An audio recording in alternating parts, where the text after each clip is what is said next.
हरे कृष्णा। स्वागत है आप सभी का कृष्ण पुस्तक के आज के सत्र में। तो कल हम चर्चा किए थे अक्रूर जी वृंदावन जाने, भगवान कृष्ण और बलराम का दर्शन पाने की इतनी उनके अंदर उत्सुकता है, इतना उनके अंदर लौल्य है। उसी प्रकार से मैं और मेरे प्रभु जी भी इस चीज को अनुभव कर पा रहे हैं, क्योंकि श्रीमती राधा रानी की कृपा से हमको भी वृंदावन धाम में जाने का सुअवसर प्राप्त हुआ है। और हमको भी वैसा ही लग रहा है, दिन प्रतिदिन उत्साह बढ़ रहा है कि कैसा होगा वृंदावन धाम।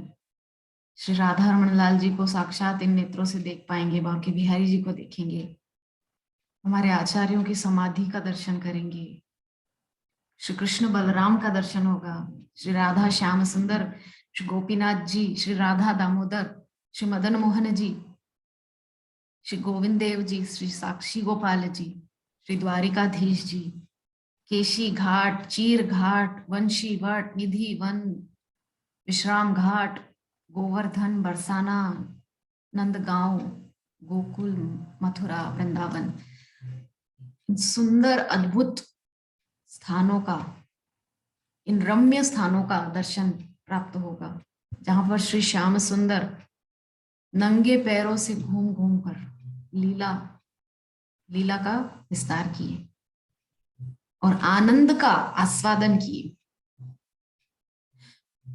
तो महाप्रभु जो हैं, श्री चैतन्य महाप्रभु, श्री चैतन्य चरितामृत का अध्ययन करने पर ये प्राप्त हुआ, जानने को मिला कि महाप्रभु का इस पृथ्वी पर अवतरण करने का जो एक मुख्य कारण है वो ये है कि कृष्ण और राधा रानी दोनों ही आनंद का, यानी कि रस का आस्वादन करते हैं, आपस में प्रेम का विनिमय करने से।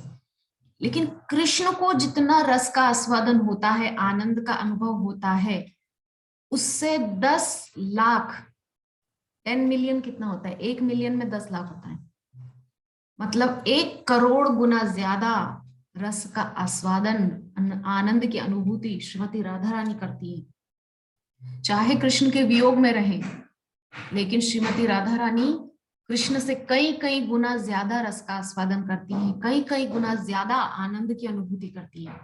चाहे वियोग की परिस्थिति ही क्यों ना हो, लेकिन वो कृष्ण से ज्यादा आनंद का अनुभव करती है। तो कृष्ण ने सोचा कि मैं उतना रस का आस्वादन नहीं कर पा रहा हूं, यद्यपि भगवान श्री कृष्ण सर्वोच्च हैं, सर्वोपरि हैं, किंतु फिर भी श्रीमती राधा रानी के बराबर मुझे रस का आस्वादन क्यों नहीं होता? क्यों उनका प्रेम इतना ज्यादा अतिशय शुद्ध है, उस लेवल की जो रसानुभूति वो मुझे भी नहीं हो रही है।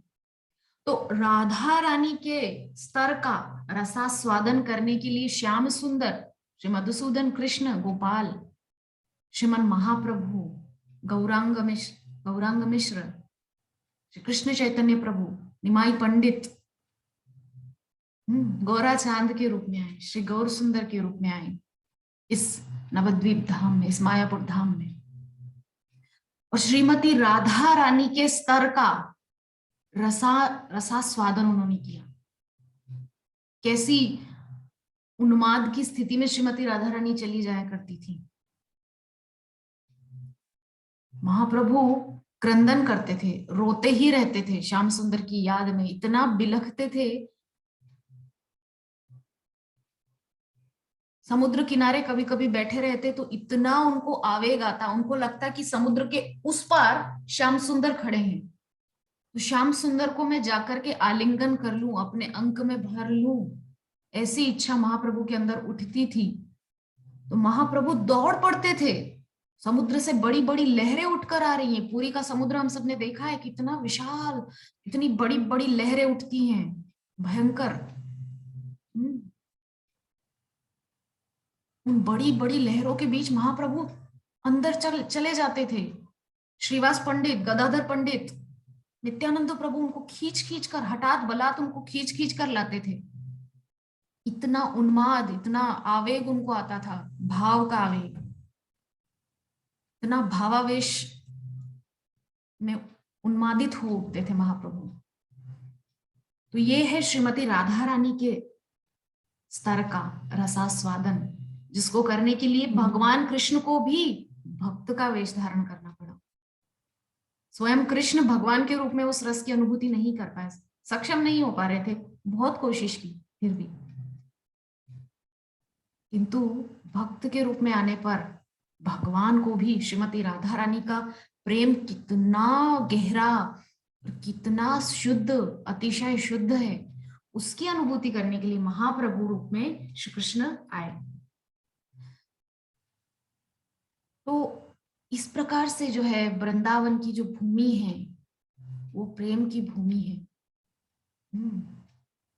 माधुर्य की भूमि है। और ये जो हमारा मायापुर धाम है, ये औदार्य धाम है।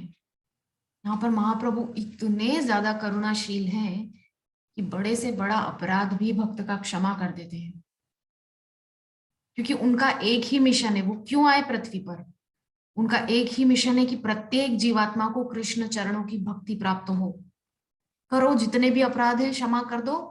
नित्यानंद प्रभु को उन्होंने यही काम दिया था कि हरिनाम का प्रचार करो, घर घर जा जाके।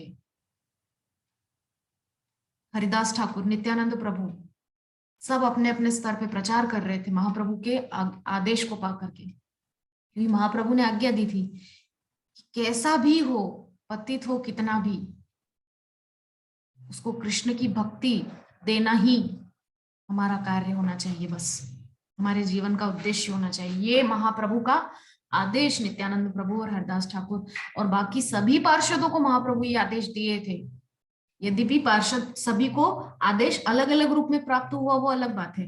किसी को महाप्रभु ने आदेश दिया कि तुम ग्रंथ रचना करो, जितना ज्यादा ग्रंथ रचना करोगे आने वाले समाज को कृष्ण प्रेम का, कृष्ण विरह का वो भाव प्राप्त होगा, भक्ति, शुद्ध भक्ति प्राप्त होगी, जिसके कारण वो पुनः अपने घर को लौट पाएंगे। तो इस प्रकार से हम समझे कि क्यों श्रीमन महाप्रभु, बहुत ही सुंदर चैतन्य चरितामृत में जो चतुर्थ अध्याय है उसका नाम है महाप्रभु के आने के कुछ गुप्त रहस्य, गुप्त कारण। इस अध्याय में बहुत विस्तार से श्री कृष्णदास कविराज गोस्वामी ने बहुत सुंदर तरीके से बताया है कि महाप्रभु किन किन कारणों को धारण करके इस पृथ्वी लोक पर भक्त का रूप धारण करके आए। एक तो श्रीमती राधा रानी के लेवल का और राधा रानी के स्तर का रसास्वादन करना, और जीव मात्र को चाहे वो कितना भी पतित क्यों ना हो, उसको कृष्ण नाम रूपी रस का सागर उसके ऊपर उड़ेलना। नित्यानंद प्रभु प्रचार करने के लिए जाते थे, लोग उनके मुख पर दरवाजा बंद कर देते थे, उनको गालियां देते थे, उनको धुतकार देते थे। लेकिन नित्यानंद प्रभु भगवान, नित्यानंद प्रभु कौन है? गुरु तत्व है, और भगवान की आज्ञा पाई है उन्होंने स्वयं कि तुमको प्रचार करना है, बस हरिनाम सबको देना है, ये हरिनाम का अमृत सबको पिलाओ जाकर के निताई। देखो ना, मुझे इतना आनंद आ रहा है, तो ये आनंद सबको मिलना चाहिए ना। ये हरिनाम का कितना अद्भुत आनंद है। इतना उन्माद की स्थिति में महाप्रभु चले जाते थे हरिनाम करते समय, तो वो बोलते थे कि जितना आनंद मैं अनुभव कर रहा हूं सबको मिलना चाहिए, इसीलिए तुम लोग सब प्रचार करो, हरिनाम का प्रचार करो जितना ज्यादा संभव हो। तो भक्त वेश में उन्माद का अनुभव किया जा सकता है, भगवान के वेश में नहीं। इसीलिए भगवान को भी भक्त बन के उस उन्माद का अनुभव करने के लिए, उस एक्सटेसी का अनुभव करने के लिए आना पड़ा, है ना। तो यहाँ पर अक्रूर जी की भी वैसी ही स्थिति है। अक्रूर जी का मन पूरी तरह से कृष्ण भावना भावित हो गया है। चिंतन यही चल रहा है कि मैं जाऊंगा तो क्या करूंगा, सबसे पहले उनके चरणों को छूकर उनकी चरणों की रज को उठा के माथे पे लगाऊंगा, या वो चाचा जी कहकर मेरे गले लग जाएंगे, या मैं उनको छोटा सा अपना भतीजा जानकर के गोदी में उठा लूंगा, या क्या होगा वहां जाने पर। तो इस प्रकार से उनके मन में चिंतन चल रहा है। ये ही कृष्ण भावनामृत है। श्रील प्रभुपाद ने क्या कहा, आप सब समय कृष्ण के विषय में चिंतन करें, यही कृष्ण भावनामृत है। उसके लिए कोई बहुत बड़ा अनाउंसमेंट थोड़ी करना पड़ता है कि हम कृष्ण भावनामृत में आ रहे हैं साहब, नहीं।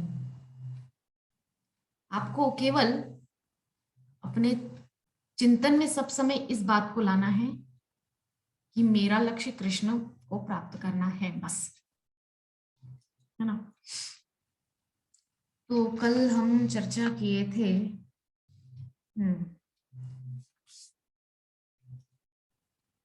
इतने पर भी अक्रूर जी श्री कृष्ण के शत्रु कंस का प्रतिनिधि नियुक्त होने से भयभीत थे, क्योंकि उनको मन में ये बात तो पता थी कंस की जो नीयत है वो बहुत खोटी है ना। उन्होंने विचार किया, मैं श्री कृष्ण का दर्शन उनके शत्रु के संदेशवाहक के रूप में करने जा रहा हूं। वो अपनी स्थिति को थोड़ा सा जो है स्थिति का वो चिंतन करने लगे कि मैं किस स्थिति में भगवान से मिलने जा रहा हूं। जो भगवान को यद्यपि मारना किसी के वश की बात नहीं है, किंतु फिर भी लीला के अंतर्गत हम देखें तो भगवान को मारने की योजना बनाने वाले भगवान के शत्रु का मैं मैसेंजर संदेशवाहक बन के वहां जा रहा हूं। मेरी स्थिति तो थोड़ी डावाडोल है, तो क्या मुझसे वो उतना ही प्रेम से मिलेंगे जितना एक चाचा से उनका भतीजा मिलता है। इस प्रकार से उनके मन में बहुत ही विचारों का जो है विचारों की लहरें उठ रही है ऊपर नीचे, इस प्रकार से जो है। उसी समय उन्होंने यह भी विचार किया कि परमात्मा के रूप में श्री कृष्ण प्रत्येक प्राणी के हृदय में निवास करते हैं। अतः उन्हें अवश्य ही मेरी हृदयगत भावना का ज्ञान होगा। यहाँ पर अक्रूर जी क्या कहना चाह रहे हैं कि इस शरीर के रूप में मान लो कि मैं कंस का संदेशवाहक बन के जा रहा हूं, किंतु अंतरात्मा से तो मैं उनका दास हूं। हृदय में तो उनके लिए प्रेम भरा है। हृदय में तो मैं जानता हूं कि वो तारणहार के रूप में आए हैं, हम सभी मथुरा वासियों को कंस के अत्याचारों से मुक्ति दिलाने के लिए आए हैं, ये तो मैं जानता हूं। और मेरे मन को परमात्मा के रूप में वो जानते हैं। तो यद्यपि वो मेरे हृदय की भावना को जानते हैं, तो अगर वो भगवान हैं ही तो वो शरीर की बात को नहीं सोचेंगे कि शरीर जो है कंस के संदेशवाहक के रूप में आया है, नहीं। तो इस प्रकार से उनके मन में जो है विचारों का उथल पुथल चल रहा है। कभी थोड़ा सा पॉजिटिव सोच रहे हैं, फिर थोड़ा सा नेगेटिव आ जा रहा है। नेगेटिव ये आ रहा है कि मैं तो कंस के संदेशवाहक के रूप में जा रहा हूं, तो वो मुझसे किस प्रकार का बर्ताव करेंगे। फिर तुरंत पॉजिटिव भाव मन में आ रहा है कि नहीं, वो तो परमात्मा है, हृदय में भी निवास करते हैं परमात्मा रूप में, तो मेरे मन में उनके प्रति तो बहुत प्रेम है। मैं तो जानता हूं कि वो हम सबका उद्धार करने के लिए ही आए हैं। तो मेरे इस भाव को जान करके तो वो निश्चय ही मुझे आलिंगन करेंगे, मुझसे प्रेम से व्यवहार करेंगे। यद्यपि अक्रूर जी को श्री कृष्ण के शत्रु का विश्वास प्राप्त था, यानी कि कंस का। हम जानते हैं कंस ने कैसे बहुत लुभावनी लुभावनी भाषा, बहुत मिश्री जैसी भाषा, मीठी मीठी वाणी बोल करके अक्रूर जी को पठाया है, भेजा है। क्या बोले थे कि आप तो मेरे सबसे निकटस्थ हैं अक्रूर जी, इसीलिए मैं आपको अपनी पूरी योजना बता दे रहा हूं। यद्यपि ये बहुत जो है कॉन्फिडेंशियल है, गोपनीय है, किंतु फिर भी मैं आपको बता दे रहा हूं कि देखिए मेरा ऐसा ऐसा प्लान है, मैं कृष्ण को यहाँ पर मारने के लिए बुला रहा हूं, तो ये जो मेरी गोपनीय योजना है मैं आपको बता रहा हूं। तो इस प्रकार से मीठी मीठी वाणी बोल करके अक्रूर जी को कंस ने अपने विश्वास में ले लिया था। तो इस प्रकार से कंस की उस वाणी को सुन करके अक्रूर जी को ऐसा लगा कि ठीक है, इसके कंस के कहने में आकर ही सही मैं जा रहा हूं, लेकिन मुझे मेरे परमात्मा का, मेरे भगवान का दर्शन तो होगा, है ना।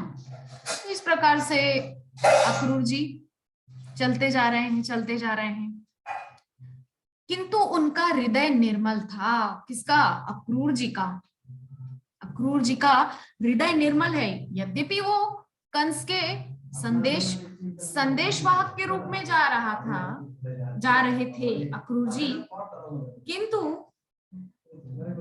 अक्रूर जी के हृदय में इस बात का ज्ञान था कि वो परमात्मा है और हम सबका उद्धार करने के लिए आए। तो ठीक है, अक्रूर जी विचार करते करते चल रहे हैं। वे श्री कृष्ण के एक शुद्ध भक्त थे। उन्होंने श्री कृष्ण से भेंट करने के लिए ही कंस का संदेशवाहक बनने का खतरा उठाया था। देखिए, ये होता है भक्त का मतलब भक्त होने का प्रमाण। कैसे? यद्यपि अक्रूर जी जानते हैं कंस की योजनाएं, कंस की नीयत बहुत खोटी है, बहुत घृणित है उसकी विचारधारा, किंतु फिर भी वो जानता है, फिर भी उसने मतलब अक्रूर जी ने उन्होंने खतरा उठाया, कंस का संदेशवाहक बनने का खतरा उठाया, क्योंकि उनके मन में तो ये आया ना कि चलो जो भी है, मुझे तो मेरे भगवान का दर्शन प्राप्त होगा, मुझे तो मेरे कृष्ण का दर्शन प्राप्त होगा। तो दर्शन प्राप्त करने के लालच को लेकर के उन्होंने बाकी सब चीजें छोड़ दी। तो यहाँ हमको क्या शिक्षा मिल रही है? हमको ये शिक्षा मिल रही है कि हमको भगवान के दर्शन अगर प्राप्त करने का अवसर मिले तो हमें सभी बाधाओं को भूल करके, जितनी भी बाधाएं उठ खड़ी होती हैं, कुकुर मुत्ते की तरह मुंह उठाती हैं बाधाएं, उनको हमको दरकिनार करते हुए अपने लक्ष्य की ओर बढ़ते जाना है ना। तो अक्रूर जी मन ही मन विचार करते चल रहे हैं। उन्हें विश्वास था कि यद्यपि वे कंस के प्रतिनिधि के रूप में जा रहे थे, तथापि श्री कृष्ण उन्हें एक शत्रु रूप में नहीं स्वीकारेंगे। यद्यपि कंस के द्वारा प्रतिनिधि नियुक्त होकर मैं एक पाप पूर्ण दूत कर्म करने जा रहा हूं, परंतु जब मैं श्री भगवान के सन्निकट जाऊंगा तब उनके सम्मुख पूर्ण विनम्रता से करबद्ध खड़ा होऊंगा। यह है भक्त की विनम्रता। भक्त जानता है कि भगवान को, भक्त से कुछ बहुत भौतिक चीजें नहीं चाहिए। अगर केवल भगवान के सामने जाकर के प्रणाम ही कर दे, क्या कह रही गोपियां, प्रणत दे ही नाम, आपको बस भगवान, भक्त क्या करते हैं, केवल प्रणाम ही कर देते हैं। प्रणाम करने मात्र से ही जो है आप उनके कष्टों को हर लेते हैं, उनके पाप के फलों को हर लेते हैं। इसीलिए हमें प्रत्येक दिन भगवान को, गुरु को 3 बार तो प्रणाम करना ही चाहिए, है ना। तो निश्चय ही मेरी भक्तिपूर्ण भाव भंगिमा से वे प्रसन्न हो जाएंगे और संभवतः वे प्रेम पूर्ण मुस्कान दें एवं मुझ पर एक दृष्टिपात कर दें और इस प्रकार मुझे सर्व प्रकार के पापों के फल से मुक्त कर दें। अक्रूर जी सोच रहे हैं कि चाहे जो भी परिस्थिति हो, जो कुछ भी हो, है ना, मैं उनसे पूर्ण विनम्रता से मिलूंगा और बस इस विनम्रता से को देखकर ही उनके सामने मैं करबद्ध खड़ा हूंगा। इस विनम्रता को देखकर अगर वो मुझे बस एक बार प्रेम से मुस्कान भरी दृष्टि से देख ले और बस मेरे सारे पाप और पाप के फलों से मुझे मुक्त कर दे, तब मैं दिव्य आनंद एवं ज्ञान के मंच पर पहुंच जाऊंगा, क्योंकि श्री कृष्ण मेरे हृदय को जानते हैं। अतः जब मैं उनके निकट जाऊंगा वे मेरा आलिंगन कर लेंगे। देखिए कितना जो है विरोधाभास आ रहा है अक्रूर जी की बातों में। अक्रूर जी कभी कह रहे हैं कि मैं उनके शत्रु का संदेशवाहक बन के जा रहा हूं, तो हो सकता है वो मुझे शत्रु के रूप में स्वीकारेंगे या क्या होगा।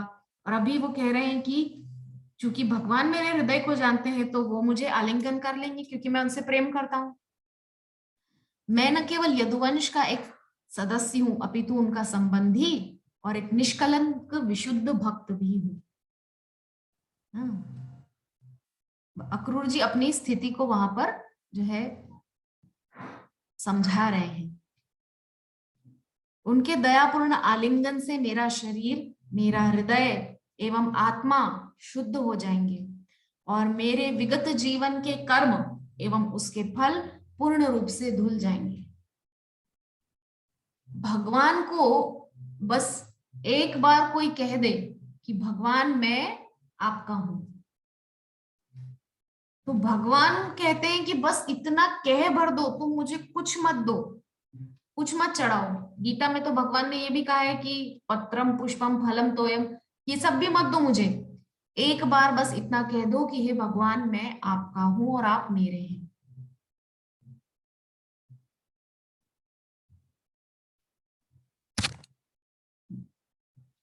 दो चार बातें यहां पर समझने की। भगवान से कब हमेशा यही कहना है कि मैं आपका ही हूं। मैं ही आपका हूं ऐसा नहीं कहना, मैं आपका ही हूं और आप ही मेरे हैं। आप मेरे ही हैं ऐसा नहीं कहना है, क्योंकि वो तो सबके हैं ना, है ना। भगवान से कहना है कि मैं आपका ही हूं और आप ही मेरे हैं, मतलब मैं सिर्फ आपका हूं, आपके अलावा और किसी का नहीं हूं। और ये बात भी सत्य है। आत्मा परमात्मा का ही तो अंश है ना, शाश्वत रूप से तो हम उन्हीं के हैं। ये रिश्तेदार, मान लीजिए मेरा जन्म हुआ, माता पिता से मेरा कितने समय से, कुछ 30 सालों से मेरा उनसे संबंध है। विवाह हुआ, 1 वर्ष से इनसे जान पहचान है, 1 वर्ष से इनसे संबंध है। तो इससे पहले किससे था और उससे भी पहले किससे संबंध था? तो शाश्वत रूप से संबंध तो हमारा कृष्ण से है ना। इसीलिए हमको हमेशा कहना है कि भगवान मैं आपका ही हूं, मैं ही आपका हूं ये नहीं बोलना है, मैं आपका ही हूं और आप ही मेरे हैं। आप मेरे ही हैं ऐसा नहीं बोलना है, आप ही मेरे हैं। शब्दों का हेर फेर है, बहुत गूढ़ बात है ना। तो भगवान को बस अगर कोई इतना कह दे कि मैं आपका हूं आप मेरे हैं, इतना बस बहुत हो गया। इतना कहने भर से तो भगवान आपके अनेकानेक जन्मों के पाप कर्म पुण्य कर्म सबके फल सब कुछ नष्ट कर देंगे और आपको अपने चरणों की शुद्ध भक्ति प्रदान करेंगे। क्योंकि पुण्य भी बाधक बन सकते हैं भक्ति मार्ग में। पुण्य भी भक्ति मार्ग में बाधक बन सकते हैं, क्योंकि पुण्य फल उदय होंगे तो आपको भौतिक संसाधन प्राप्त होंगे, भौतिक संसाधन प्राप्त होंगे तो आपको आएगा अभिमान, अभिमान आएगा तो साथ साथ काम भी आएगा और फिर अपने पूरे परिवार के सदस्यों को लेकर आएगा, क्रोध को भी, अहंकार को भी, ईर्ष्या को भी, राग को भी, द्वेष को भी, सब चाचा भतीजा बुआ पीसा पीसी मासा मासी बेटा बेटी पूरा परिवार विकारों का फिर साथ में चला आएगा। हरे कृष्णा माता जी एंड प्रभु जी दोनों। तो हम चर्चा कर रहे थे कि भगवान की शरण में जाना, इतना बोलना भरे हमको कि हे भगवान मैं आपका हूं आप मेरे हैं। इतना बोलने भर से भगवान हमारे पाप पुण्य के कर्म, पाप पुण्य कर्म और उनके फलों को सबको नष्ट कर देंगे और अपने चरणों की विशुद्ध भक्ति हमको प्रदान करेंगे। ऐसी भक्ति जिसमें राग द्वेष ईर्ष्या काम क्रोध अभिमान ये सब विकार दूर दूर तक ना हो। और सच में आज मंदिर में जाकर के भगवान से यही मांगा कि हे भगवान आप सच में अगर कुछ देना ही चाहते हो ना तो आप अपने चरणों की ऐसी भक्ति दो कि हमको किसी का राग द्वेष ईर्ष्या अहंकार क्रोध इसका सामना ना करना पड़े। क्योंकि ये बहुत खतरनाक है सच में, अगर इसमें आप फंस गए ना तो बहुत कष्ट होता है ना। तो इस प्रकार से जो है अक्रूर जी विचार करते करते वृंदावन के मार्ग की ओर बढ़ रहे हैं। इसी प्रकार हम भी 15 दिन बाद विचारों को लेकर के वृंदावन की ओर बढ़ेंगे। मन में यही विचार चलेगा, आज कौन सी जगह का दर्शन होगा, फिर कल कौन सी जगह जाएंगे, फिर परसों कौन सी जगह देखेंगे। इस प्रकार से जो है चिंतन चलता रहेगा मन में। तो अक्रूर जी यहाँ पर अपनी भावनाओं को व्यक्त कर रहे हैं। जब वे मेरे शरीर को स्पर्श करेंगे तब मैं तत्क्षण विनय पूर्वक हाथ जोड़कर खड़ा हो जाऊंगा। तब श्री कृष्ण एवं बलराम जी निश्चित रूप से मुझे अक्रूर चाचा कहकर पुकारेंगे। देखिए कितना प्रेम। हम खुद भी सोचें कि अगर हम भगवान से कोई रिश्ता जोड़ेंगे तो हमको अगर भगवान उस नाम से पुकारेंगे, मान लीजिए हमारे साथ यहाँ पर विभा माता जी हैं, वो गोपाल को अपना पुत्र के रूप में मानती हैं, यद्यपि उनका पुत्र भी है, एक पुत्री भी है, किंतु छोटा पुत्र, सबसे लाडला पुत्र, अभी तो बहुत छोटा है ना, बच्चा है छोटा, अपने से खा नहीं सकता, खिलाना पड़ता है। तो ऐसा छोटा, हरे कृष्ण प्रभु जी, तो ऐसा जी प्रभु जी दंडवत प्रणाम। तो ऐसा छोटा लाडला पुत्र, उसको अपना पुत्र माना है। तो माता जी एकांत में कभी विचार करेंगी कि जब कृष्ण का मुझे दर्शन होगा तो वो मुझे कैसे मैया या माँ कहकर पुकारेगा। और मुझे जब वो स्पर्श करेगा, छोटा सा कन्हैया, और मैया या माँ कहकर पुकारेगा, तो कितना आनंद आएगा। हरे कृष्ण प्रभु जी। तो उसी प्रकार से अक्रूर जी के मन में भी भावनाएं उठ रही हैं कि जब वे मेरे शरीर का स्पर्श करेंगे तब मेरी क्या स्थिति होगी, और जब वो कहेंगे अक्रूर चाचा, तो इस प्रकार से वहां पर अक्रूर जी के मन में विचार उठ रहे हैं। और उस समय मेरा समस्त जीवन धन्य हो जाएगा। जब तक श्री भगवान किसी को मान्यता ना दे उसका जीवन सफल नहीं होता है। सही बात है। आप भले ही कितनी भी मान्यताएं इस भौतिक जगत में प्राप्त कर लो, बहुत होता है ना मान्यता प्राप्त, कहीं कहीं लिखा होता है मान्यता प्राप्त डॉक्टर, मान्यता प्राप्त वकील साहब, या मान्यता प्राप्त कोई कुछ भी। तो आप संसार की कितनी भी मान्यताएं प्राप्त कर लीजिए साहब, कुछ होने वाला नहीं है। लेकिन जीवन सफल तो उसी का है जिसको कृष्ण ने मान्यता प्रदान की है। हम ये ग्रंथों में किनकी कहानियां पढ़ते हैं? ऐसे भक्तों की, हरे कृष्ण माता जी, ऐसे भक्तों की कहानियां, कथाएं, गाथाएं हम पढ़ते सुनते हैं जिनको भगवान ने मान्यता दी है। क्यों दी है? क्योंकि उन्होंने अपना जीवन कृष्ण को समर्पित किया। उन्होंने बस ये बोल दिया कि कृष्ण हम आपके हैं और आप हमारे हैं, है ना। तो इतना बोल देने भर से ही उनको जो है कृष्ण की मान्यता प्राप्त हो गई। इतनी सिंपल प्रोसेस है, लेकिन भावना काम करेगी यहां पर। सिर्फ बोलना नहीं है, ऊपरी मन से नहीं बोलना है कि भगवान मैं आपका हूं आप मेरे हैं, नहीं। मन में बिल्कुल गहराई तक वो भाव होना चाहिए कि मैं आपका हूं और आप मेरे हैं। तो इस प्रकार से जो है भक्ति में उन्नति प्राप्त की जा सकती है और भगवान के द्वारा दी हुई मान्यता को प्राप्त किया जा सकता है। यहाँ पर स्पष्ट रूप से कहा गया है कि सबको अपनी सेवा तथा भक्ति से ऐसा प्रयत्न करना चाहिए कि श्री भगवान उन्हें मान्यता दें, क्योंकि इस मान्यता के अभाव में मानव योनि में जन्म निंदित होता है। कितना भी आप उच्च कुल में आ जाइए कोई फर्क नहीं पड़ता। प्रहलाद जी महाराज सप्तम स्कंद में नृसिंह देव भगवान से कह रहे हैं कि ब्रह्मादय सुरगुणा ना विप्रा द्विषट युत गुण द्विषट गुणयुता दरबिंद नाभा पादार विंद विमुखा स्वपचम वरिष्ठम। कितनी सुंदर बात बोल रहे हैं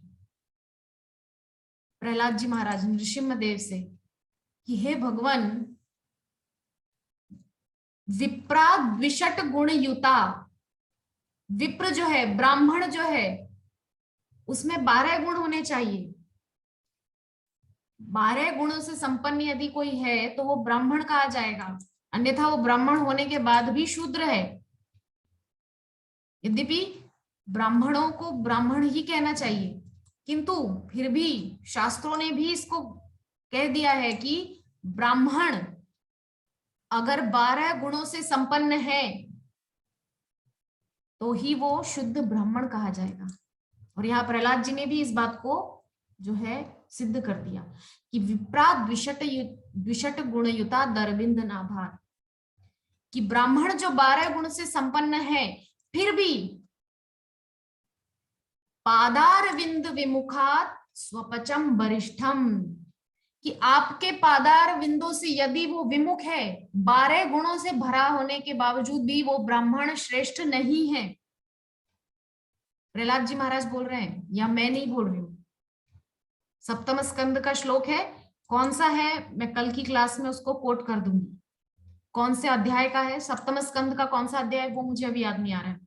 लेकिन प्रहलाद जी महाराज ने खुद नृसिंहदेव की गोद में बैठ करके उस बात को कहा है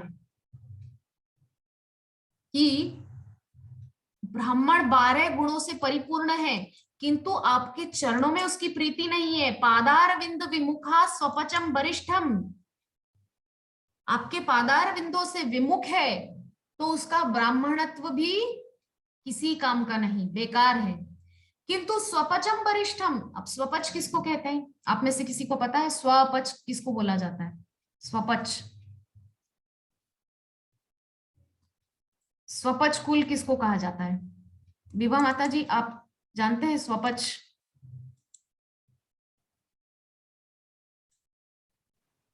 अपने कुल का? नहीं माता जी, स्वपच, ठीक है मैं बताती हूँ। स्वपच बोलते हैं चांडाल, सबसे नीच योनि, उसको पंचम वर्ण कहा गया है, शूद्र से भी नीचे, कुत्ते का मांस खाने वाला, ऐसा वर्ण होता है वो। स्वपचम वरिष्ठम, वहां पर प्रहलाद जी ने उनको वरिष्ठ बोल दिया है। क्या बोल रहे हैं कि ब्राह्मण 12 गुणों से परिपूर्ण है, किंतु आपके चरणों में उसकी प्रीति नहीं है, किंतु कुत्ते का मांस खाने वाला चांडाल अगर उसकी आपके चरणों में प्रीति है तो मेरी दृष्टि में वो चांडाल वरिष्ठ है। और सिर्फ प्रहलाद जी की दृष्टि में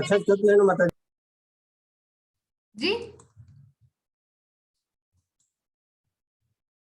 सुन नहीं पाई, क्या क्या कह रहे हैं प्रभु जी आप? अनम्यूट कीजिए, अनम्यूट, म्यूट है आपका।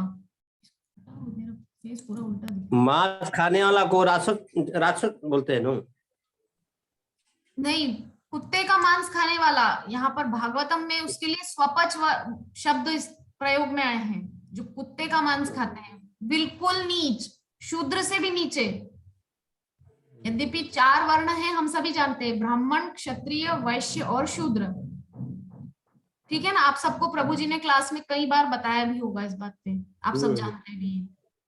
लेकिन ये जो स्वपच है ये तो शूद्र से भी नीचे होता है, किंतु प्रहलाद जी महाराज बोल रहे हैं कि ब्राह्मण में 12 गुण है लेकिन आपका भक्त नहीं है। जैसा कि कुछ सो कॉल्ड तथाकथित कर्मकांडी ब्राह्मण होते हैं, स्मार्त जिनको कहा जाता है, वो कर्मकांड तो करते हैं, यज्ञ हवन करवाते हैं, देवी देवताओं की पूजा करते हैं, लेकिन भगवान श्री हरि, श्री कृष्ण, श्री विष्णु की भक्ति में उनका कोई प्रेम नहीं होता, उनका उसमें कोई, उनको उसमें आनंद नहीं आता।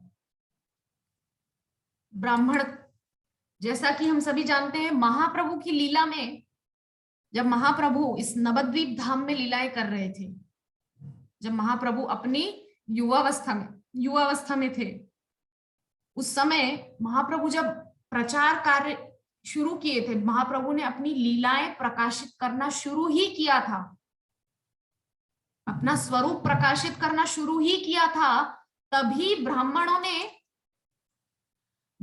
ने जो है कर्मकांडी ब्राह्मण, उन्होंने अपना नाटक दिखाना शुरू कर दिया कि देखो देखो ये तो ब्राह्मण है, मिश्र ब्राह्मण का बेटा होकर के कर्मकांड छोड़ करके और सबको हरिनाम भजने के लिए बोल रहा है, देखो देखो कितना गलत कर रहा है ये।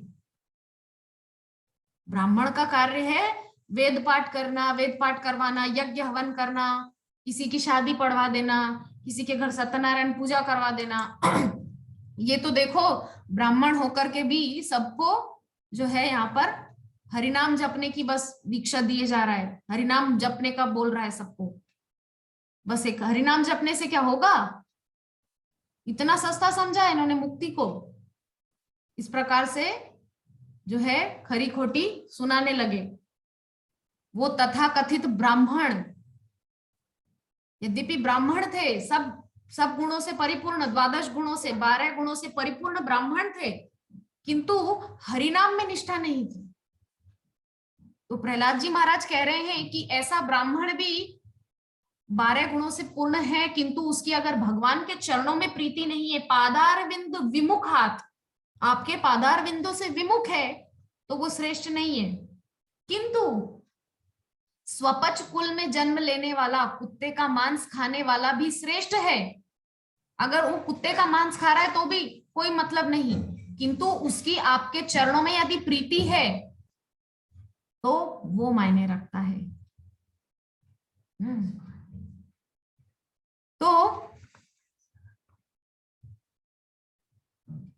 तो यहां पर अक्रूर जी क्या कह रहे हैं कि यहाँ पर स्पष्ट रूप से कहा गया है कि सबको अपनी सेवा तथा भक्ति से ऐसा प्रयत्न करना चाहिए कि श्री भगवान उन्हें मान्यता दें। तो हम सभी जानते हैं ये जो महान महान भक्त हुए हैं, जिनकी गाथाएं हम पढ़ते हैं ग्रंथों में, इनको ग्रंथों में आने के लिए भगवान की मान्यता प्राप्त हुई है, तभी तो ना वेदव्यास जी ने उनको इन ग्रंथों में लिखा है। मेरे जैसे तुच्छ लोगों का नाम तो नहीं लिखा जाएगा। जो मान्यता प्राप्त भक्त हैं भगवान के, जिनको भगवान ने मान्यता दी है अपनी भक्ति प्रदान करके, और मान्यता का स्वरूप क्या है, भगवान अपनी अनुपायनी भक्ति प्रदान करें। क्योंकि इस मान्यता के अभाव में मानव योनि में जन्म निंदित होता है। इसी पर से मुझे वो ब्राह्मणों का और वो जो स्वपच का वो श्लोक याद आया था कि आप कितना ही अच्छी मानव योनि में आप चले जाओ, क्योंकि 4 लाख मनुष्य योनियां हैं, जो 84 लाख जो योनियां हैं, 84 लाख जो योनियां हैं, उनमें से 4 लाख मनुष्यों की योनियां हैं। 4 लाख मनुष्यों की योनियां हैं। तो आप कितने भी ऊंचे कुल में आ जाएं, किंतु यदि आपके हृदय में कृष्ण की भक्ति नहीं है तो आपका जीवन व्यर्थ है। तो जैसा कि श्रीमद् भगवत गीता में कहा गया है, परमेश्वर श्री भगवान का प्राणी मात्र के प्रति समभाव होता है, न कोई उनका शत्रु है न ही मित्र है। तो यहाँ पर मुझे पुनः सप्तम स्कंद का एक प्रसंग याद आ रहा है कि सुखदेव जी महाराज से, सुखदेव गोस्वामी से वहां पर परीक्षित जी एक प्रश्न करते हैं कि समप्रिय सुहृद ब्रह्मन भूतानां भगवान स्वयं इंद्रस्यार्थे कथम दैत्यान अवधि विषमो यथा, कि हे गुरुदेव, हे भगवान, एक शंका है मन में, थोड़ा आप समाधान कीजिए कि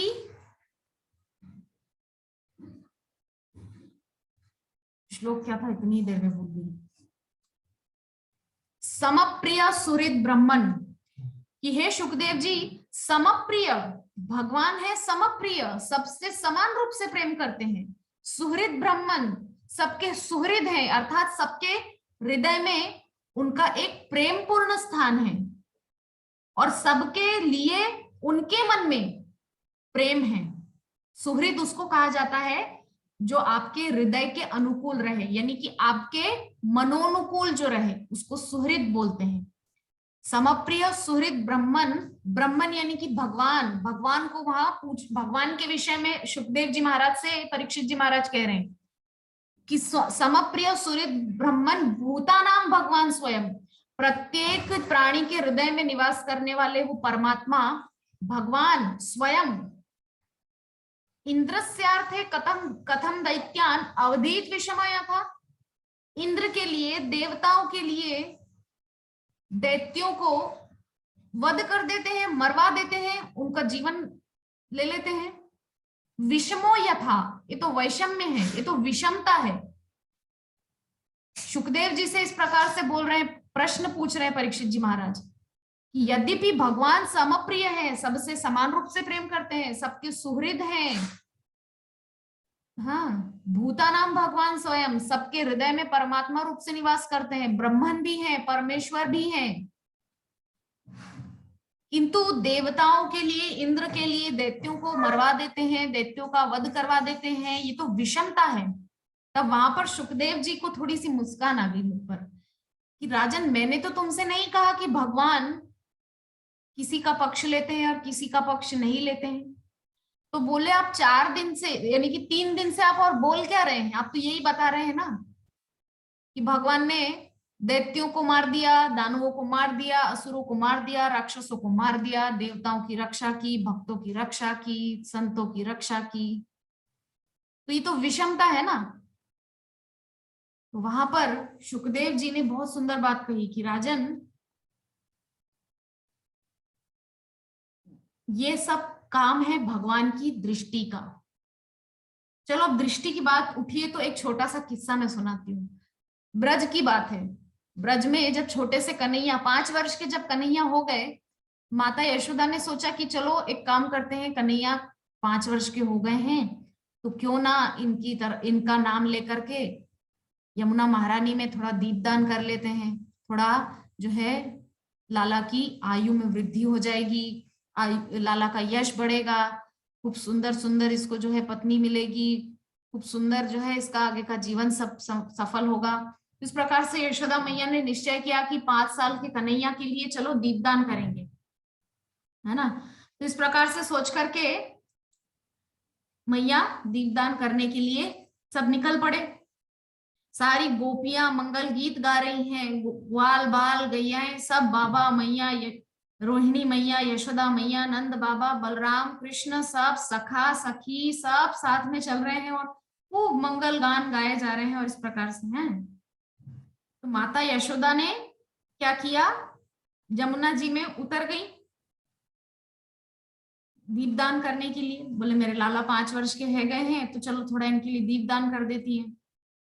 तो कन्हैया ने भी देखा कि देखो मैया उतर गई, तो कन्हैया भी पीछे पीछे उतर गए। छोटे से तो है 5 वर्ष के, वो भी उतर गए। और मैया जो दीपक छोड़ती जा रही थी उनको किनारे लगा रहे थे, हाथ से किनारे की तरफ लाए जा रहे थे, है ना। मैया दीप दान कर रही है, यमुना में छोड़ रही है, और कन्हैया क्या कर रहे हैं, उनको पुनः किनारे लगा रहे हैं। तो मैया पूछ रही है कि अरे बजमारे, ये ब्रज में गाली दी जाती इस प्रकार से, बजमारे तू कहा कर रहा है, मैं दीप दान कर रही हूँ, जमुना जी में छोड़ रही हूँ, तू कहा कर रहा है किनारे पे लगा रहा है।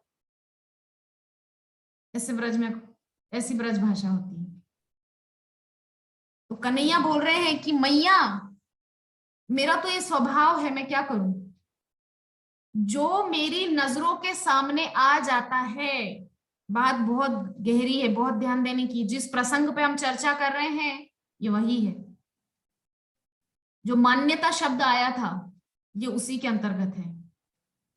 भगवान कह रहे हैं कि मैया मैं क्या करूं, मेरा तो स्वभाव है किनारे लगाना, लेकिन किसको, जो मेरी नजरों के सामने बहते बहते आ जाए और हाथ उठाकर कह दे कि हाँ कृष्ण, मैं आपका हूं और आप मेरे हैं, ये भाव जिसके अंदर आ जाए कृष्ण के प्रति, ये समर्पण का भाव जिसके अंदर एक बार आ जाए, कि कृष्ण मैं आपका हूं और आप मेरे हैं, कोई विवल होकर के कह दे बस एक बार,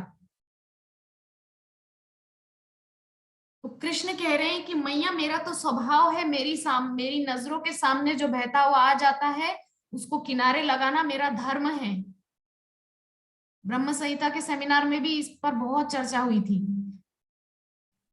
कि सकृदेव प्रपन्नाय तवास्मीति तु याचते अभयम सर्वभूतेभ्यो ददाम्येतद् व्रतम मम। कि एक बार कोई मेरे से बोल दे कि भगवान मैं आपका हूं, सकृत एव प्रपन्नाय, मुझे ही जो शरणागत हो जाए और बोल दे तवास्मीति तु याचते, बस एक बार बोल दे मैं आपका हूं, अभयम सर्वभूतेभ्यो ददाम्येतद् व्रतम मम, उसको सभी से, सभी भूत से, भूत यानी कि सभी तत्वों से, सभी प्रकार के तापों से, सभी प्रकार के प्रकृति के तीनों गुणों से, अभयम उसको अभय देना, ददाम्येतद् व्रतम मम मेरी प्रतिज्ञा है। तो इस प्रकार से मैया यशोदा से कृष्ण कह रहे हैं कि मैया मेरी आंखों के सामने जो आ जाएगा बहता हुआ उसको तो मैं किनारे अवश्य लगाऊंगा, और जो नहीं आएगा वो बहता रहेगा, क्या मैं कर सकता हूं। तो सुखदेव जी से जो परीक्षित जी महाराज ने प्रश्न किया था कि समप्रिय सुहृद ब्रह्मन भूतानाम भगवान स्वयं, भगवान सबसे प्रेम करते हैं लेकिन देवताओं के लिए दैत्यों को मार देते हैं, भक्तों के लिए अभक्तों को मार देते हैं, इस प्रकार से विषमता क्यों है। तो उस बात का उत्तर देने के लिए सुखदेव जी ने ये प्रसंग कहा कि राजन, भगवान की दृष्टि में जो आ जाए भगवान उसको पार करेंगे ही, सीधी सी बात है। अगर कोई आसपास या पीठ के पीछे होगा तो कैसे कोई देख पाएगा। एक माँ अपने बच्चे को मान लो गोद में उठाना चाहती है तो पीठ के पीछे से कैसे उठाएगी। सामने जब बच्चा आएगा, हाथों के सामने, आंखों के सामने आएगा, दृष्टि के सामने, माँ की दृष्टि के सामने बच्चा आएगा, तभी तो ना माँ उसको उठा के उसका दुख दूर करेगी, हाथ से माथा पे सहलाएगी, उसको दुलारेगी, उसकी पीठ पे थपकियां देगी, उसको आराम देगी और उसको शांति से सुला देगी, उसको आराम देगी, उसकी थकान को हर लेगी। लेकिन उसके लिए बच्चे को क्या करना पड़ेगा, माँ की आंखों के सामने आना पड़ेगा ना। बिना आंखों के सामने आए माँ कैसे उठाएगी उसको गोद में। तो उसी प्रकार से जब तक जीव भगवान की दृष्टि के सामने नहीं जाएगा कुछ नहीं हो सकता। तो यहां पर कह रहे हैं कि जैसा कि भगवत गीता में कहा गया, परमेश्वर श्री भगवान का प्राणी मात्र के प्रति समभाव होता है। तो हम समझ गए समभाव कैसा है, ना उनका कोई शत्रु है ना मित्र है। भगवान को कोई शत्रु नहीं है, कोई मित्र नहीं है। इस प्रसंग से हम समझ गए कि भगवान की दृष्टि के सामने बहता हुआ कोई आ जाएगा और बोल देगा कि मैं आपका हूं, तो भगवान उसको बचा लेंगे। और जो बोलेगा ही नहीं, अपने ही अहंकार में रहेगा, तो ठीक है भैया रहो, तुम्हारी इच्छा, क्योंकि भगवान ने अल्प स्वतंत्रता भी दी है जीव को, छोटी सी स्वतंत्रता दी है भगवान ने। भौतिकता चुनना चाहते हो या आध्यात्मिकता चुनना चाहते हो। अगर तुम भौतिकता को चुनोगे तो ठीक है, तुम्हारे लिए सब कुछ उपस्थित है, भौतिकता के लिए सब बहुत व्यवस्था कर रखी है माया देवी ने। भौतिकता में डूबे रहने के लिए। लेकिन अगर तुमको आध्यात्मिकता चाहिए तो फिर उसके लिए मैं खुद व्यवस्था लगाऊंगा।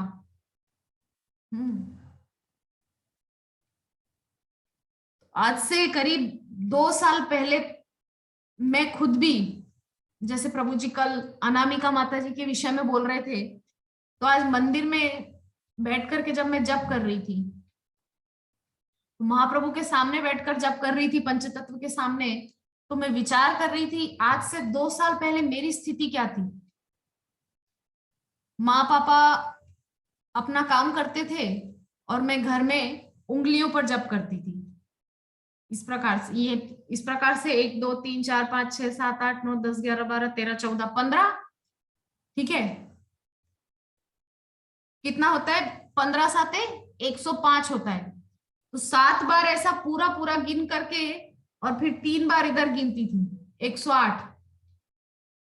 और इस हाथ में गिनती थी, कितना माला हुआ? 1 माला, फिर 2 माला, फिर 3 माला, फिर इस तरह से करके मैं जितना संभव हो पाता था, मैं आज से 2 साल पहले इस प्रकार से जप करती थी। तो ये बात मैं यहां क्यों बोल रही हूं? यहां मैं इस बात को इसीलिए उठा रही हूं क्योंकि अभी 2 मिनट पहले मैंने क्या कहा कि भगवान ने हमको अल्प स्वतंत्रता दी है चुनने की। दोनों ऑप्शन भी सामने रख दिए हैं, विकल्प रख दिए हैं भगवान ने। तुमको भौतिकता चाहिए तो भौतिकता के लिए भरे पड़े संसाधन, भोगो जितना भोगना है। तुम नर्क में जाओ, स्वर्ग में जाओ, ये तुम्हारी रिस्पॉन्सिबिलिटी है क्योंकि तुमने खुद चुना है। लेकिन तुम अगर आध्यात्मिकता का चयन करोगे तो तुम्हारे उत्थान की जिम्मेदारी मेरी है और तुम्हारी भक्ति के लिए संसाधन कैसे उपलब्ध कराना है फिर वो मेरी जिम्मेदारी है। 2 साल में जिंदगी कहां से कहां आ गई मेरी, आप सोचिए। कहां उंगलियों पर गिनकर जप करने का वो था एक समय, और आज महाप्रभु की कृपा से मायापुर धाम का वास, भक्तों से घिरा हुआ मायापुर पूरा, भक्तों की सन्निधि, रोज मंदिर जाना, रोज भागवतम पढ़ना, सुनना, सुनाना, माला पे जप करना, ये सब कैसे हुआ? क्योंकि भगवान भक्तों का जो है योगक्षेम वो स्वयं अपने ऊपर ले लेते हैं। लेकिन जो लोग भौतिकता का चुनाव करते हैं उनको भगवान माया के भरोसे छोड़ देते हैं। माया के भरोसे छूट जाता है वो जीव। तो समझने वाली बात यह है कि हमको भगवान के भरोसे पे रहना है या माया के भरोसे पे। क्योंकि कुछ दिन पहले एक चैतन्य चरितामृत का श्लोक मैंने यहां पर कोट किया था, क्या कि कृष्ण भूलिया जीव विषय क्या भोग वांछा करे, कृष्ण भूलिया जीव भोग वांछा करे, निकटस्थ माया ताके झपटिया धरे। ये श्लोक मैंने चैतन्य चरितामृत का कुछ दिन पहले ही यहाँ पर कोट किया था इसी क्लास में। कि कृष्ण को भूलकर अगर जीव भोग वांछा कर रहा है, भोग की इच्छा कर रहा है, वही चीज भगवान 2 ऑप्शन खड़े कर देते हैं जीव के सामने। ये है भौतिक साधन, ये है भौतिक जीवन और यह है आध्यात्मिक जीवन। तुम चुनो अब तुमको क्या चुनना है। लेकिन बीच में खड़ा है जीव, तो कृष्ण भूलिया जीव भोग वांछा करे, निकटस्थ माया ताके झपटिया धरे। मतलब जीव भगवान को छोड़ के, आध्यात्मिक जीवन को छोड़ के भोग वांछा करे। तो जैसे ही जीव भोग वांछा की ओर जाता है तो तुरंत पास में खड़ी हुई माया, निकटस्थ माया ताके झपटिया धरे, तो पास में ही खड़ी रहती है माया देवी और उसको जो है कस के पकड़ लेती है। और फिर युग युगांतरों तक वो जीव फंसता जाता है, बुरी तरह फंस जाता है, क्योंकि उसने खुद चयन किया भौतिक जीवन का, है ना। तो भगवान यहाँ पे हमको क्या शिक्षा मिल रही है? हमको ये शिक्षा मिल रही है कि भौतिक जीवन का चयन करने वाले का योगक्षेम भगवान माया पे छोड़ देते हैं, और फिर माया की हॉकी तो दे दनादन पड़ती है जीव के ऊपर। यद्यपि उस माया की हॉकी में मखमल का कवर भी लगा रहता है, तो हमको ऐसा लगता है कि आहा हा कितना सुंदर है ये मानव जीवन, भोग कितने अद्भुत अद्भुत हैं। ये पड़ती है माया की हॉकी, लेकिन मखमली कपड़ा पहन के। लेकिन हॉकी तो हॉकी है, पड़ेगी तो कमर टूटेगी, टांगे टूटेगी, हड्डियां टूटेंगी, ठीक है ना। तो इसका अर्थ ये है कि भौतिक वांछाओं का चयन करने वाला, भौतिक जीवन का चयन करने वाला जीव माया के अंधकार में चला जाता है, और जहां कृष्ण तहां नहीं माया अधिकार। कृष्ण सूर्य सम माया अंधकार, जहां कृष्ण तहां नहीं माया अधिकार। कृष्ण सूर्य के समान है और माया है अंधकार, और जहां कृष्ण है वहां माया हो ही नहीं सकती।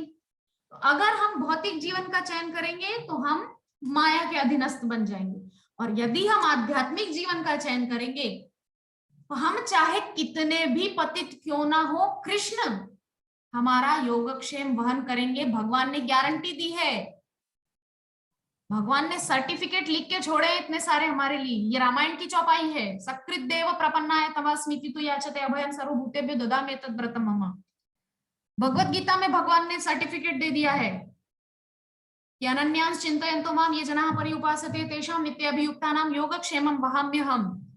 इतने सारे सर्टिफिकेट भगवान ने खुद के लिए दे दिए हैं। आध्यात्मिक जीवन का चयन करो तो सही।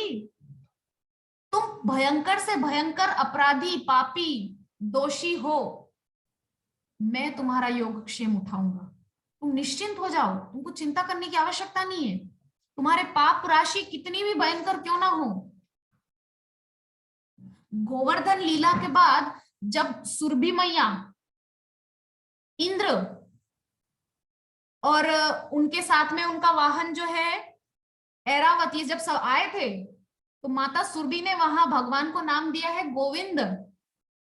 और ये जो गोविंद नाम है, इसकी महिमा को भी वहां पर बताया गया है कि ये गोविंद नाम जो है, गोविंद, एक बार बस कोई कहे गोविंद तो उसके करोड़ों करोड़ों अनंत कोटि जन्मों के पाप, रुई का ढेर कैसा होता है, रुई का ढेर देखा है आपने? आप सबने देखा होगा, कहीं पे जैसे कपास की फसल होती है तो फिर जब वो निकाल के रखते हैं तो वो जो रुई का ढेर होता है, कॉटन का ढेर, उसको आप एक माचिस की तीली दिखाओ, 5 मिनट के अंदर वो सारा जल के भस्म हो जाएगा, वो रुई का ढेर। तो ऐसा ही महिमा बताई है गोविंद नाम की, कि गोविंद नाम लेने से आपकी पाप राशि रुई के बड़े ढेर के समान ही क्यों ना हो, एक गोविंद नाम की जलती हुई तीली जाएगी, उस भयंकर पाप राशि को जला के भस्म कर देगी। तो ये है भगवान के नाम की महिमा। तो हम वापस अपने जो प्रसंग है उस पर आते हैं। तो अक्रूर जी जो है यहाँ पर भगवान के विषय में चर्चा कर रहे हैं कि भगवान ना किसी के शत्रु हैं ना मित्र हैं, किंतु भक्तिपूर्वक प्रेम से अपनी सेवा करने वाले भक्त की ओर उनकी रुचि होती है। तो आज के प्रसंगों को हम यही विश्राम देते हैं, क्योंकि केवल 4 मिनट बचे हैं। आप में से यदि किसी का कोई प्रश्न हो तो पूछ सकते हैं। हरे कृष्ण।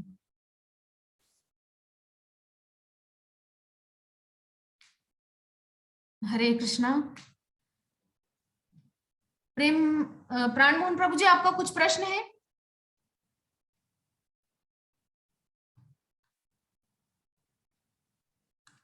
अनम्यूट कीजिए, अनम्यूट कीजिए। सुबह माता जी आप बोली थी अष्टांग प्रणाम करने के विषय में पुरुष को, हाँ, और माता जी सबको 5 अंग। पंचांग प्रणाम। तो अष्टांग में क्या क्या आता है माता जी? देखिए, अष्टांग में होता है पुरुषों का सबसे पहले तो मस्तक, दोनों हाथ, दोनों पैर 5, वक्षस्थल 6 और 2 गुप्त इंद्रियां 7, 8। ठीक है, तो इस प्रकार से जो है पुरुषों के अष्टांग प्रणाम का विधान है। और जैसा कि प्रभु जी अपनी क्लास में कई बार वर्णन कर चुके हैं कि स्त्रियों को पंचांग प्रणाम करना चाहिए, क्योंकि पृथ्वी माता कुछ चीजों का भार नहीं सहन कर सकती। अगर उस चीज का भार बार बार पृथ्वी पर पड़ेगा तो वो रसातल में चली जाएगी। कौन कौन सी चीजें हैं? तुलसी की माला, जिसपे हम जप करते हैं, हमारी जप माला। क्यों जप माला? क्योंकि जप माला पे हम जितनी बार भगवान का नाम लेते हैं वो सिद्ध हो जाती है, उसमें भर जाता है भगवान का नाम। और भगवान का नाम भर जाने से उस माला का वजन, उस माला का भार पृथ्वी नहीं सहन कर सकती।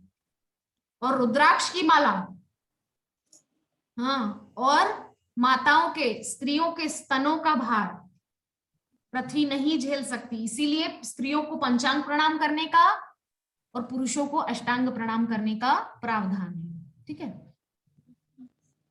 अच्छा, तुलसी माला जो है माता जी, तुलसी माला प्रथम बार जैसे शुरू कोई कर रहा है जाप का, तो फर्स्ट बार में तुलसी का माला यूज नहीं करना चाहिए क्या?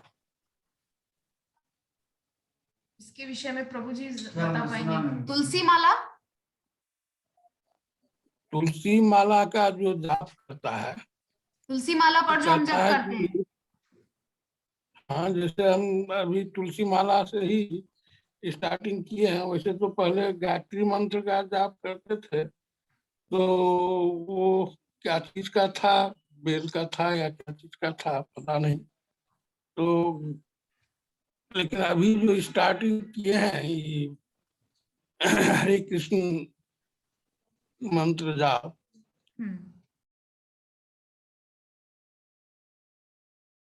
तो क्या समस्या क्या है प्रभु जी? नेटवर्क उनका खराब हो गया। ठीक है, अब ये मीटिंग खत्म हो रहा है, हम अगले में जुड़ जाते हैं।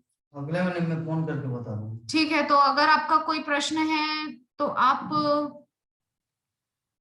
प्रभु जी से भी पूछ सकते हैं, क्योंकि मीटिंग एंड हो रहा है, हम यहीं पर विश्राम करते हैं। वांछा कल्पतरुभ्यश्च कृपा सिंधुभ्य एव च पतितानां पावनेभ्यो वैष्णवेभ्यो नमो नमः। हरे कृष्णा कृष्ण कृष्ण हरे हरे, हरे राम राम राम हरे हरे। अनंत कोटि वैष्णव भक्त वृंद की जय, समवेत गौर भक्त वृंद की जय, निताय गौर सीतानाथ प्रेमानंदे। हरि हरे कृष्ण हरि हरि बोल। माता जी की जय, प्रभु जी की जय हो।